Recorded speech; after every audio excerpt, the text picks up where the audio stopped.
When I came home, I felt like I just came back from war, like a spiritual, emotional, mental puberty.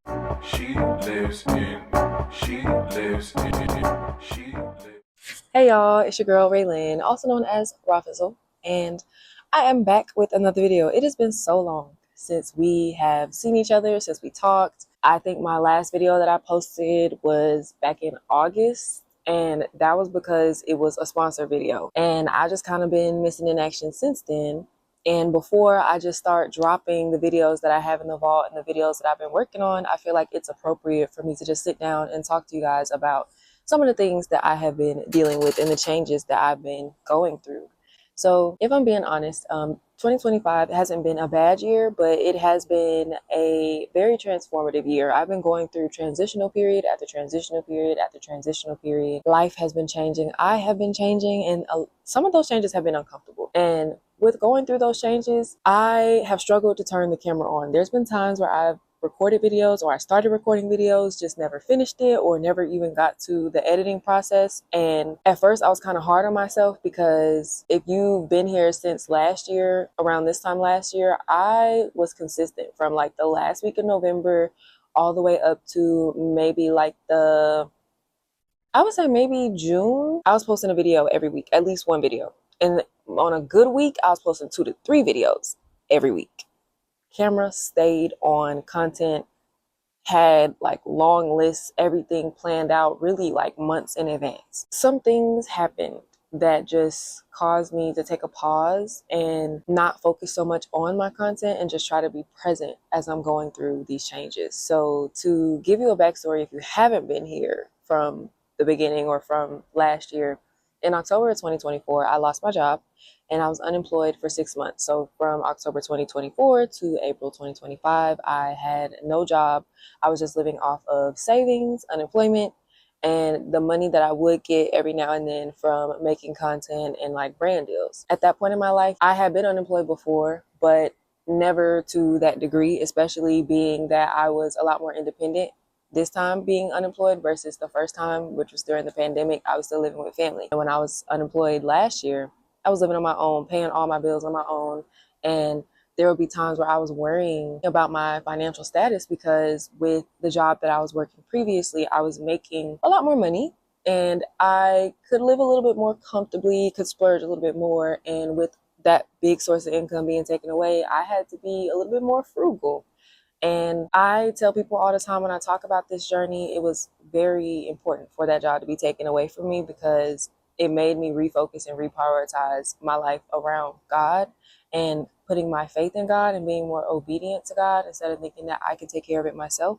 I kind of grew up with this mindset of, since I was raised to be independent and self-sufficient, I knew that coming up, I just had to make sure I did whatever it took to be successful and to provide for myself and my future family when that time comes. And that is where I was making my mistake, because I'm over here trying to fulfill a role as a provider, and that's not even a role that was meant for me. There's somebody that's above me, that's bigger than me, that's already providing, who I need to be relying on and putting my faith in, instead of trying to take on that role myself. And I realized through time, that's why I wasn't able to successfully be that for myself. Not to say that I wasn't provided for, or I wasn't, making ends meet, but some of the goals that I had for myself didn't really fall through. And it's like, probably because you're trying to do God's job instead of doing your job. So with that job being taken away, I had a lot of time on my hands. So I had more time to spend with family and friends. I had more time to sit and reflect and really just kind of strip myself down and try to build myself back up. I had more time to focus on my relationship with God, and I also had more time to post content. So if you've been here since then you already know, like end of November of last year, I was posting videos every week. I think that lasted up until maybe June of this year. One video dropping at least every week. And on a good week, you probably got 2 or 3 videos. And I was on a set schedule, hair videos on Friday and reading videos on Sundays and Tuesdays.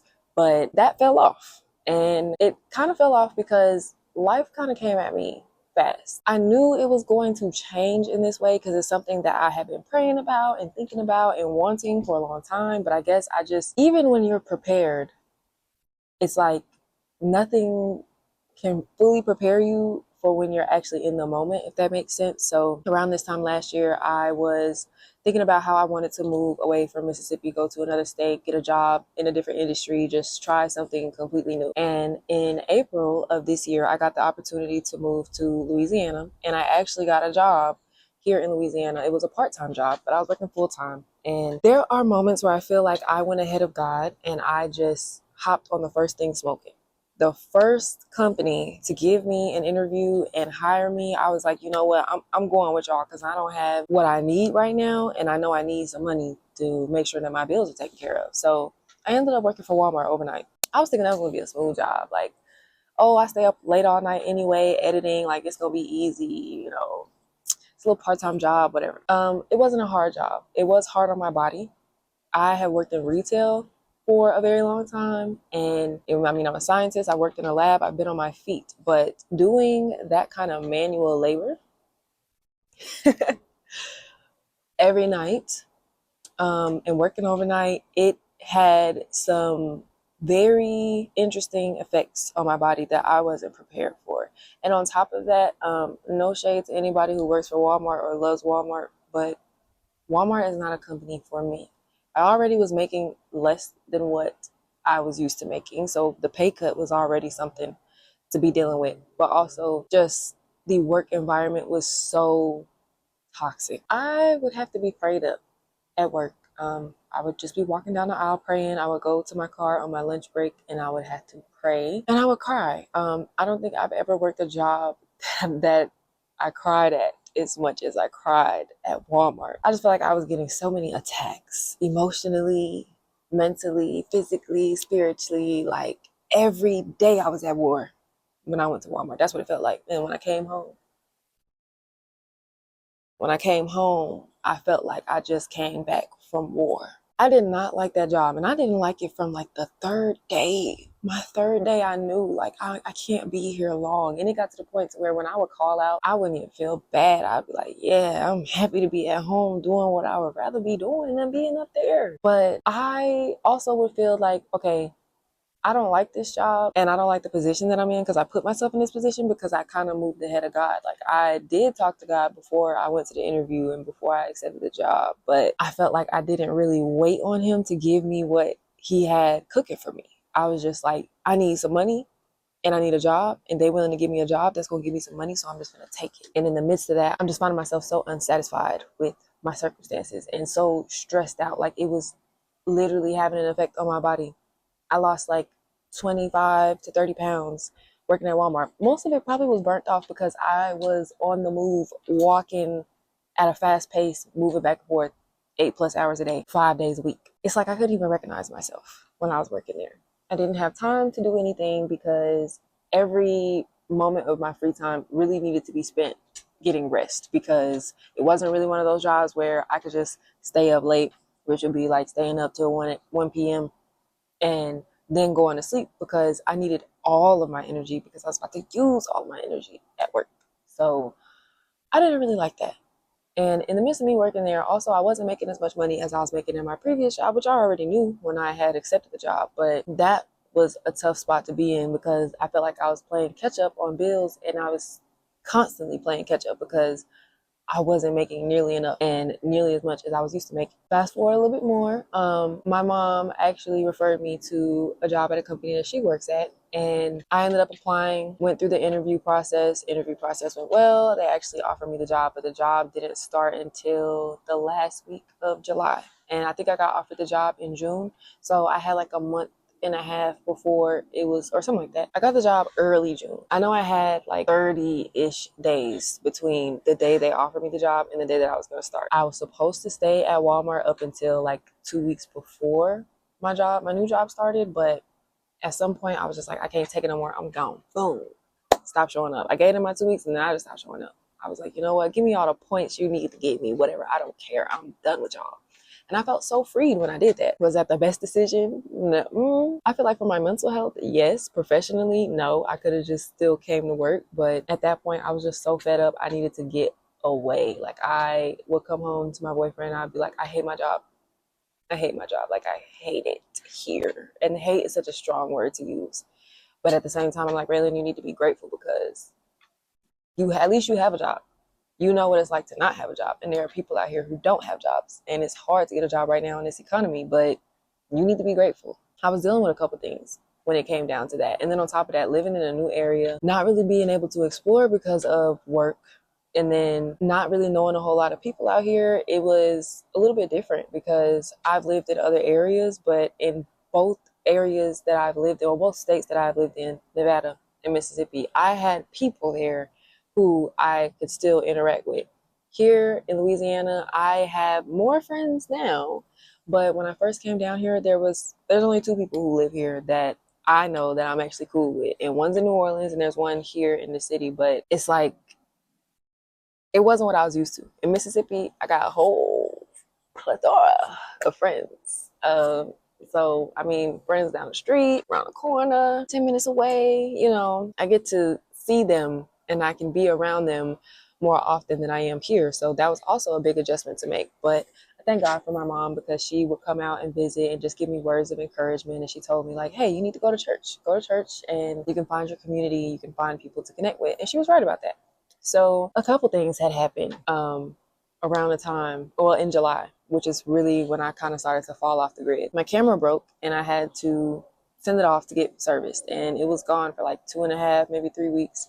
So that sucked. I could have still recorded on my phone at that time, but I didn't want to. I had got so used to using my camera and keeping everything separate. I didn't really want to do that. So I was like, you know what, let me just take a little break or whatever. And that is kind of when things started to get a little tough for me, because since I made that decision to leave Walmart early, I put my finances in a little bit of a bind. Not a huge bind, but a little bit of a bind. I got invited to a church by one of my friends, and I went to that church, and that Sunday I didn't really have a whole lot of money in the bank, and it was time for tithes and offering. And I gave what I had on one of my cards, and then I had a $10 bill that I had been holding on to since my birthday, and that was like my emergency $10 bill. Like, I'm not going to touch it unless I absolutely need to. And I was like, you know what? Let me throw this in there too. Let me go ahead and give this as well, because I already know God is going to bless me. He's going to bless me in so many ways that I can't even imagine or, do myself. So let me just be a giver, because I know that this is going towards something good. And just because I trust in God. So I gave my emergency $10 bill, and that weekend was so good. And then that following Monday, I walk outside, my car is gone. Car got repossessed.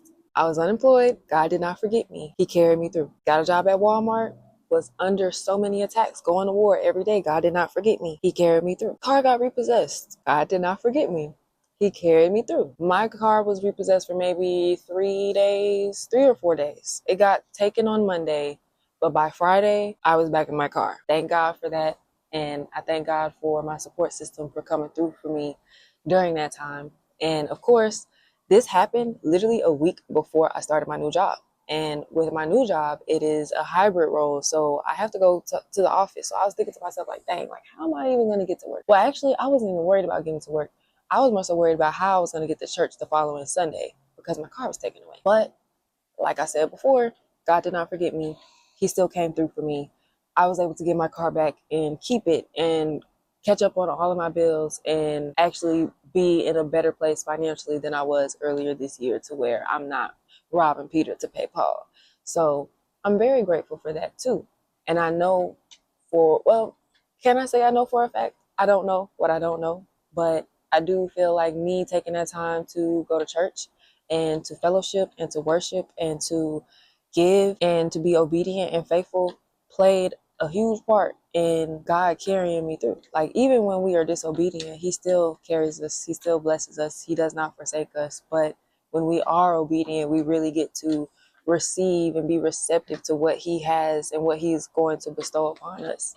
So started a new job in July. New job's totally different hours from my old job. No more working overnight. And then when you work retail, like, you don't get weekends off. New job, Monday through Friday, 8 to 5, weekends off.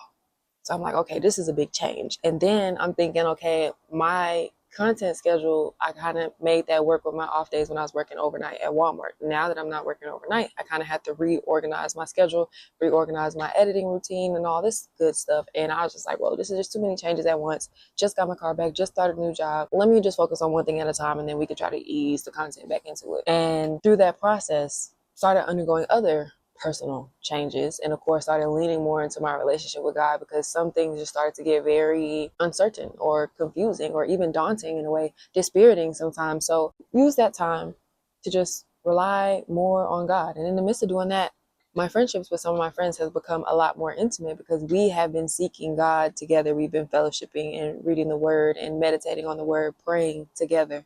And I mean, if you were part of the Soul Sisters Bible study, then you already know just how real it gets. But I thank God for that community, because that also is what anchors me and keeps me grounded throughout this process as I'm going through all of these changes. So long story short, your girl has been going through changes, so many changes, spiritually, emotionally, mentally, physically, financially, like pretty much in every category, every aspect of life. I've been going through some serious changes, and it's hitting me like, dang, I'm an adult now. Like, I'm grown. I'm not a kid no more. I'm 26, about to be 27 in a few months, and I feel that, and I see that. I'm not at all mad at it. I feel like everything that happened, even the tough conversations, even the painful moments, even like, those depressive episodes, I needed that to get me to where I'm at now, but also to remind me that I am being called to be more and to do more. And in order to be the person that I'm being called to be, and to be able to be more and give more, I have to do more in this moment. I have to change things. I have to, maybe take a step back from certain things. It's like a second puberty, but not physically, like a spiritual, emotional, mental puberty is what I've been going through. If you watch Jayla Majette, she said like she's in between, excuse my language, bitches. So she's got her old self that she was, and she was actually feeling her old self, but she's making changes into and becoming her new self, especially since she's in a new environment, and just being in that in-between phase where you're not quite the old self, but you're not quite the new self just yet. And that's where I am, like just making that transition between who I used to be and who I'm being called to be. It can be uncertain, it can be daunting, it can be dispiriting at times because of those transitional periods, you being stripped down, things changing, having to respond to things differently, not knowing how to respond to things, having to change your perspective on things. Like it's a lot. And I hope all of this is making sense, because I feel like I'm kind of rambling a little bit, but I have just been going through a rebirth lately. And so my content has taken a halt. Now, I'm still in that transitional period, but I do miss getting in front of the camera. I miss talking to y'all. I miss doing my hair. I miss talking about books. I still do those things. I just don't do those things on camera anymore. And I want to get back to that. I don't want to get so caught up in the transitional period, or just, the changes, to where I lose sight of myself, or I lose sight of what actually brings me joy and makes me happy.